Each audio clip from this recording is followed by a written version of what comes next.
Mēs zinām Aleksandru Čaku kā brīnišķīgu vīriešu. ჩვენ ვიცნობთ ალექსანდრ ჩაკს როგორც არაჩვეულებრივ ლირიკოს. Mēs apbrīnojam viņa spēju rakstīt tā, kā dzēja, liekas, pat neprasa komponistas rakstītai mūziku, bet piedāvā to pati.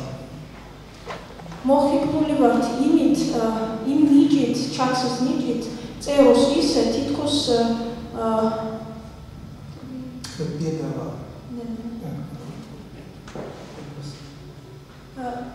თითქოს ლექსი არც თხოვს კომპოზიტორს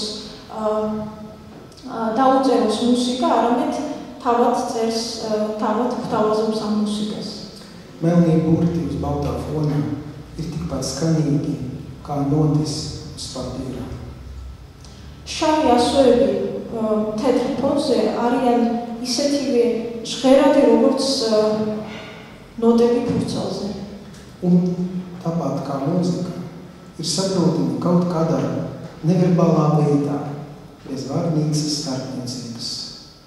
და ისევე როგორც მუსიკა, ჩაქსის ლექსები არიან გასაგები რაღაც არავერბალურ ხერხით ლექსიკონის გარეშეც.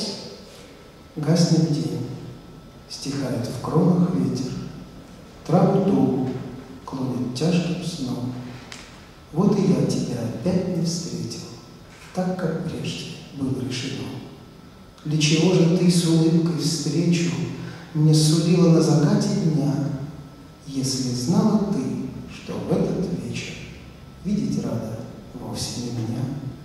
Вряд ли чем тревожит твои мысли тот, кто здесь извелся и продрог.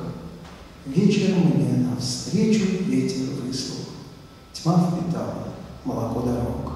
Может быть, кто знает даже лучше то, что я тобой вдруг забыт. У меня друзья на этот случай, мрак и ночь, дорожные столбы.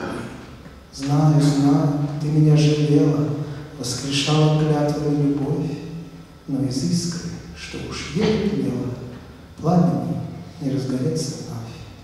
Гаснет день, стихает в кронах ветер, траву дугу клонит тяжким сном. Вот и нынче я тебя не встретил, так, как прежде было решено. Un tagad